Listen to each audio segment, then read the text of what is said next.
경인중심 채널 헬로티비 뉴스입니다. 얼마 전 인천의 한 초등학교 앞에서 아이가 트럭에 치여 숨지는 안타까운 사고가 있었죠. 사고를 계기로 스쿨존의 안전 문제가 다시 한번 대두됐는데요. 경찰이 사고가 발생한 학교 주변의 제한 속도를 낮추기로 했습니다. 횡단보도도 옮기고 과속 방지턱도 설치하기로 했다는데요.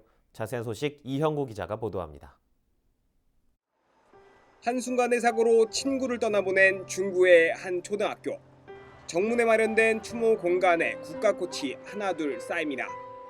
인형부터 간식거리까지 선물을 건네며 마지막 가는 길을 배웅합니다. 아이들이 어른들에게 전하는 간절한 소망, 바로 안전한 등굣길입니다. 트럭이 조금만 다녔으면 좋겠어요. 학교니까 트럭이 애들이나 애들을 위해 가지고 조금만 다녔으면 좋겠고 그 애에 대해서는 너무 슬퍼요. 대책은 뭘까? 경찰청은 사고 발생 학교의 지역구 국회의원을 찾아 그동안 마련한 개선 사항을 보고했습니다. 먼저 논란이 됐던 제한 속도를 낮추기로 했습니다.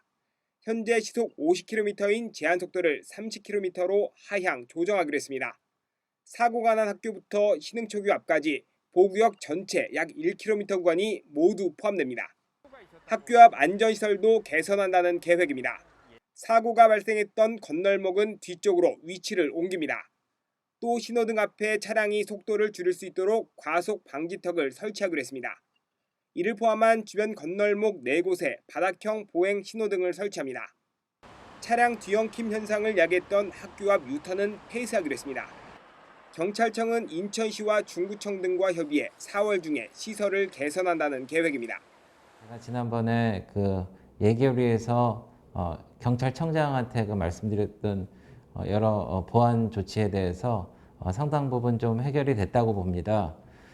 그래서 제한 속도를 50km에서 30km로 줄인다든지 그리고 횡단보도를 좀 옮긴다든지. 학교와 학부모들이 요구했던 화물차 통행 제한은 장기과제로 미뤄졌습니다. 경찰청은 인천연구원과 교통공단, 화물연대 등과 협의해 장기적으로 추진한다는 계획입니다. 아이들의 시선을 가리는 전봇대 이설도 한전과 검토 중이라고 밝혔습니다. 다행히 사고 발생 지역의 제한 속도가 시속 30km로 하향됐지만 여전히 인천 지역 스쿨존 곳곳의 제한 속도가 50km에 달하는 상황. 배준영 국회의원은 도로교통법 개정을 검토하고 있습니다. 모든 스쿨존의 제한 속도를 30km 이하로 조정하고 제한 대상을 자동차에서 차마 등으로 확대해 건설 기계와 자전거 등까지 확대하는 방안을 검토하고 있습니다. 제한 속도를 할 수 있다라는 게 이게 법상의 규정입니다. 그래서 이것을 제한 속도를 법으로 이제 규정을 하는 게 맞는지 이런 것을 해외 입법례랑 같이 검토해서 필요하다면 입법 조치를 하도록 하겠습니다. 사고 후 열흘 남짓, 그동안의 문제로 지적됐던 부분에 대한 개선책이 마련됐습니다. 빠른 조치가 반가우면서도 왜 진작 바꾸지 않았을까 아쉬움도 남는 대목입니다. 장기 과제로 미뤄진 스쿨존 내 화물차의 통행 제한, 그리고 다른 지역의 제한 속도 하향 조정 등의 남은 과제도 빠른 시간 내에 결과가 도출되길 기대해봅니다. PTV 뉴스 이영구입니다. 경기도가 불법 사채업과의 전쟁을 벌이고 있습니다. 기업 어물 담보로 100억 원대의 자금을 빌려주고 살인적인 이자를 받아 챙기는 등 불법 고금리 사채업 일당이 적발됐습니다. 최창순 기자가 보도합니다. 제도권 금융을 이용할 수 없는 영세한 건설 회사에 접근해 전자 어물 담보로 69억 원의 자금을 빌려준 사채업자. 이자로 받은 돈만 29억 원이 넘습니다. 그럼 피의자는 그 법정 최고 이자율이 얼마나 되는지 알고 있나요? 그거에 대해서는 신용 쓴 적이 없어가지고 잘 모르겠습니다. 건설회사에서 주겠다고 한 대로 이자를 받았을 뿐입니다. 다른 미등록 대부업자와 건설업체 총 4곳에 117억 원을 빌려준 후 이자 명목으로 57억 원을 챙겼습니다. 문제는 살인적인 이자율뿐만이 아닙니다. 제때 갚지 않으면 협박과 공갈을 하는 등 불법 추심으로 인한 피해도 발생했습니다.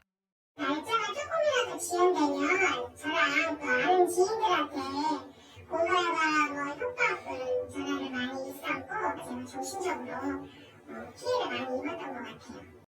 경기도 특별사법경찰단이 지난 10월부터 5달 동안 온 오프라인상에서 벌어지는 불법 대부 행위를 집중 수사. 미등록 대부업체와 대부 중개업체 등 21명을 적발했습니다. 이들의 대출 규모는 119억 원에 달하고 피해자는 38명입니다. 신종범죄수법인 기업 어음 고금리 착취 및 불법 대부업 중개 등의 피해가 날로 증가하고 있어 대부업체를 이용할 경우에는 반드시 등록업체인지 여부를 확인하고 도 특사경은 갈수록 진화되는 온라인 불법 대부업과 불법 대부 중개 행위에 대한 수사를 강화하고 찾아가는 불법 사기명 피해 상담소 운영을 확대할 계획입니다. 경기주TV 최창순입니다.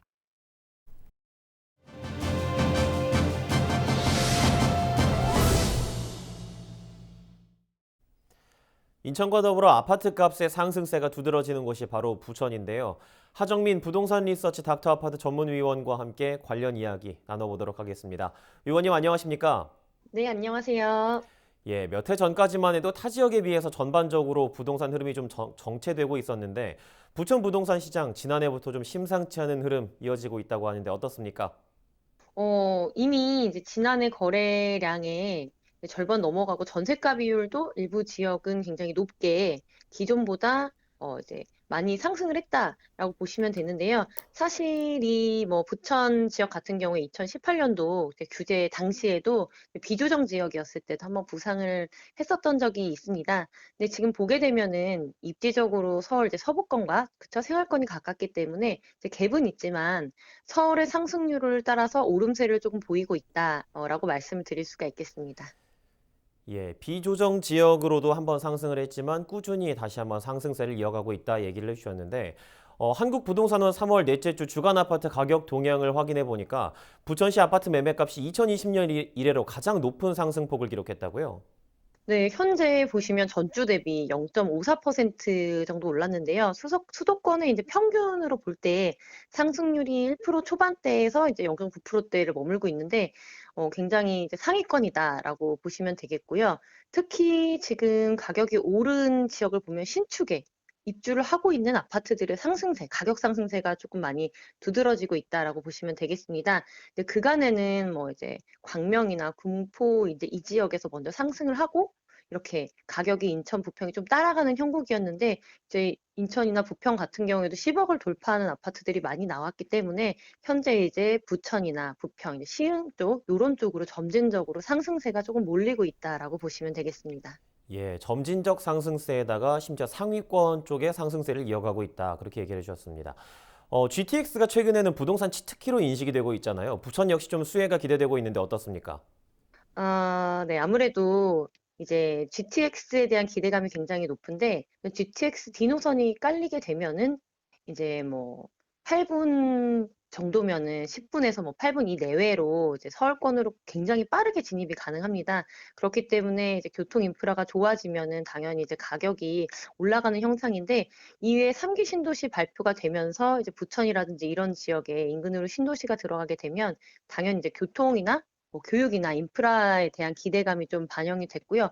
그것뿐만 아니라 지금 전반적으로 이제 서부 지역을 조금 봤을 때 교육 인프라나 교통 인프라가 많이 개선이 될 예정입니다. 다양한 노선이 등장할 걸로 조금 기대가 되기 때문에 보게 되면 이제 광명이나 시흥 쪽 같은 경우에는 이제 광명 신도림 연결하는 경전철이 들어올 예정이고요. 현재 서해선 이제 대곡에서 소사까지 이제 부천 소사, 김포공항 거쳐서 대곡역에서 소사까지 이어지는 소사선이 원래는 완공이 됐어야 되는데 이제 개통이 될 예정이기 때문에 접근성이 한층 더 향상이 되기 때문에 이런 부분에 굉장히 기대감이 높다라고 보시면 되겠습니다. 예, GTX뿐만 아니라 다른 교통 인프라도 굉장히 기대감이 높다라고 이야기를 해주셨습니다. 그렇다면 향후 부천시 부동산 흐름 어떻게 전망하고 계십니까? 이제 현재는 이제 시기적으로 봤을 때 이제 봄 시기가 다가왔고요. 또 호재가 조금 많이 있는 지역입니다. 교통이라든지 신도시의 호재가 반영되어 있고요. 교통에 대한 인프라가 많이 개선을 될 것으로 보이는 시점에서 지금 봤을 때 이제 경매 시장 같은 경우에도 물건이 줄고 낙찰가율 오르고 아까도 가격 상승세도 굉장히 많이 좀 보이고 있는데 사실은 이제 수급도 굉장히 중요하거든요. 근데 입주 물량이 23년 뭐 상반기 때를 제외하고는 그쵸, 2년 뒤 상반기 제외하고는 수급이 아주 그렇게 썩 원활한 상황은 아니기 때문에 수요 대비 봤을 때 공급이 살짝 부족해 보이기 때문에 이 수요가 만약에 지속이 된다면 상반기도 상승세가 예상이 되는데 가파를 걸로 좀 보여지지는 않는 이유가요. 하락할 가능성은 거의 없지만 기존에도 이 부천 지역이 전세가 대비 매매 전환의 속도가 아주 막 빨랐던 지역은 아닙니다. 그래서 호재가 일부 반영된 지역도 있고 그렇기 때문에 이제 소폭 상승할 지속 상승성은 있으나 만약에 투자로서 접근을 한다라기보다는 이제 내가 거주하면서 시세에 맞게 집값이 오르는 수준 정도로 전망을 해보면 되겠습니다. 예, 역시나 단순 아파트값보다는 이 수요가 중요할 것 같습니다. 오늘 말씀 고맙습니다. 네, 감사합니다. 예, 지금까지 하정민 부동산 리서치 닥터아파트 전문위원과 이야기 나눠봤습니다.